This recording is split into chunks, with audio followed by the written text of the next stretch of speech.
on their own patch. So, as I say, we are hoping to speak to legend in his own lifetime, Nathan Marsh, goalkeeping supremo, and I think maybe with us in a few moments. He's in the green room. I don't think he can open the door. So, no, he is about to come in. Yes. So, Ed, if you'd like to pop on, we'll have you back in a few moments after he's been in for his.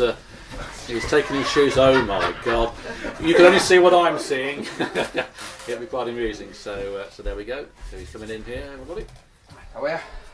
Welcome to Poppy's TV, Nick. Thank you. Nathan. Finally, after all the postponements of the last few weeks, we've got you in here, and yes. So you can now give us a brief, really, what your functions are, on a match day, and how you've been working with some of the goalkeepers. First of all, let's clear this one up. I did jokingly call you Nick because of a screensaver that we had behind us earlier in the season, but Nick Benyon, he came here in the summer as our first choice goalkeeper. He did. But unfortunately didn't manage to carry out that pedestal of being Captain Supremo. As a goalkeeping coach, how did you work with him, and when he was going through his difficult periods pre-season, try and get him back to his form that he showed at St Ives last season? Yeah, I mean, Nick in himself, he's got great skill, great attributes, but it was the confidence thing with Nick.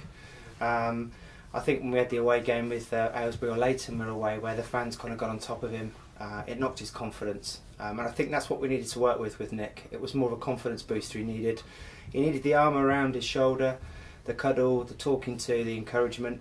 But I think technically, as a goalkeeper, he's got good skill. He just needs to believe in the ability that he has and relax a little bit more on the ball.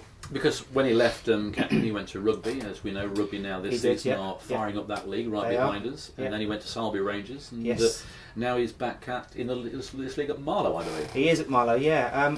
I don't know whether he's still playing there or whether he's got the number one spot. I don't believe he's got the number one shirt there at the moment. But yeah, again, credit to any team that brings on Nick Benyon. He's a good player, and I think he's with the right coaching behind him and the persistence and so on, with a belief in him, I think he'll do well. We said at the time that a goalkeeping position, as you know, is one that is under the spotlight from the word go, isn't it? It is. One drop ball, right. one missed back pass, and right. your history, as Paul Robinson showed for England, didn't he? Yeah. One mistake cost him his career. Hopefully for Nick that won't happen. But since then we've had Jimmy McAlinden, who's gone leaps and bounds. Very good player. With the experience of Richard Knight coming in, we've got a good couple of keepers, haven't we?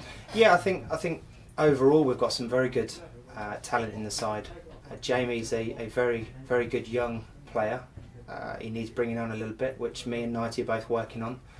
And Knighty, with his experience, the clubs he's been at, his technical ability, between us we're trying to bring Jamie on, and hopefully he'll become the player that we want him to be. But they're both very, very good players, and both pushing for that number one spot, which is vital at this level. It keeps them on their toes and makes them challenge and work for the position that's there, and it's available to both. There was a bit of a worrying time, I think it was, when we played rugby, that both Jamie had got this slight groin problem, and Richard obviously had hurt his arm, I think in a game, not quite sure which game that was. Daventry game. He was fouled. I do remember. A dirty devil. And he was fouled, but with both goalkeepers being injured, do you get the hairs on your back rising, thinking any moment now I'm going to get the call? Yeah. To be fair, Daventry was a bit of a hairy moment because I wasn't sure whether Jamie was going to turn up, and obviously being on the bench on most games. Once Knight had gone down with a forearm injury, I was up, kit like Superman, ripping up, thinking the debut was coming, and then up popped Jamie from the bench and said, "I'm here." So it's. I'm not there to push for any spot within the team. I'm there to bring on the players that are there, encourage Jamie and Knighty. And bring out the best in them. And like any people, we want them to concede as minimal goals as possible. But for us, the main thing is to catch up with the goals that we've had this sort of deficit due to the weather, and it'll put pressure on a lot of the players. How do you keep goalkeepers in particular interested during dormant spells of 4 weeks of no football, beside training 2 nights a week? Yeah, well, with Jamie, it's normally a quarter pounder with cheese just in front of him and get him that running. I did wonder if that old chili. It is difficult. It is very difficult. It's like being in a game for sort of 60, 70 minutes, not having a lot to do, and then you get asked to pull out a top corner save. It's mentally you've got to stay switched on, and that's the difficult part of being a keeper. You can stand around and freeze for 40, 50 minutes doing nothing, and then you're expected to pull one from the bottom corner. So it's more mentally challenging than physically, especially at Jamie's age. He's a young lad, he's very fit. Nighty's slightly older, a little bit more experienced, so it's more difficult for Nighty to keep in that condition that he wants to be in. But we're working with him, and we'll get there. When you see one of our goalkeepers, or indeed a goalkeeper, we'll say our goalkeeper, to make a blooper, does it sort of affect you? Oh my God, what have I done? You know, do you take responsibility for letting one go through the legs, or a missed punch? Yeah, those things do happen in a game, don't they? They do happen. But again, it's like any outfield player. You know, it's like Elliot Sandy taking a strike and missing an open goal, or Hawley missing one, which is, you know, that happens every week. It does happen. But again, you know, these things happen. You know, it's a matter of looking at the mistake. Could he have prevented it? Was it the ground? Was it bad positioning? Like you said, was it the footwork? And we look at that and we develop that in training. You've just mentioned the ground there. Does that have an effect? It must have an effect, mustn't it? Of course. I mean, tonight, you know, back passes are a no. We don't want them back there. You know, the ground's unpredictable. Any shot that's coming along the ground with the keepers, especially with Nighty at the moment, we're doing some work out there currently with him, with a lot of groundwork. It is going to be unpredictable. So you have to sort of cater with the ground.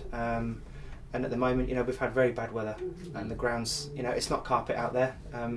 But you've got to do what's best for the way we play and the conditions you're given. And I'm sure Nighty will have a great game. He's absolutely chomping at the bit tonight to Is that a sport pounder, has he? No, Jamie has. Yeah, Nighty, he's on his celery sticks and stuff. As you get to our age, you have to try and watch the way with Jamie. He's trying to build it. But get to my age, you're back on the curve. No comment. But so outside of Captain Town, yes. Are you involved with goalkeeping? Not full time. Not full time. Obviously, I'm going through my badges, my coaching badges. So hopefully develop that. I'm looking at trying to bring that and incorporate that within Kettering and the academy. So that's a conversation I'm having with the powers that be. But yeah, I play in a charity game every year.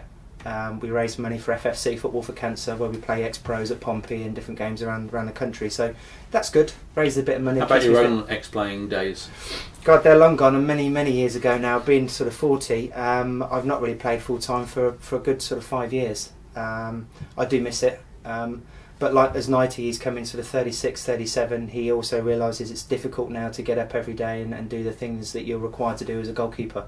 And that's why we're sort of encouraging Jamie to focus now and get his head down, because he is potentially the star and the future of Kettering Town, as per the academy players as well. Yeah, he certainly has had a good start to his Kettering Town career. It started off superbly with not conceding goals and winning, I think, the first 12 matches. As well, I think, yeah. So that's good for any goalkeeper. As you know, we do have large crowds, and as you mentioned, Nick couldn't really deal with 2,000 plus, and which we've only had a couple of times. But certainly crowds must make a difference, and James been very, very lucky that the fans have been behind him, and I think that they appreciate he's a local lad, don't they, as well? They do. I mean, the fans are very supportive. They've loved Jamie from the off. You know, Jamie was with us last season. He's done very, very well. Like I said, the fans have got behind him. They've raised his confidence. He's a very confident, talented player that believes in himself. He's just got to nurture that now and focus a little bit more. And I think, you know, he'll become a very, very good player. Very good player. And as you said, the under-21s, they've got some talented keepers there, pushing into the side. That again, looking very, very good, very promising.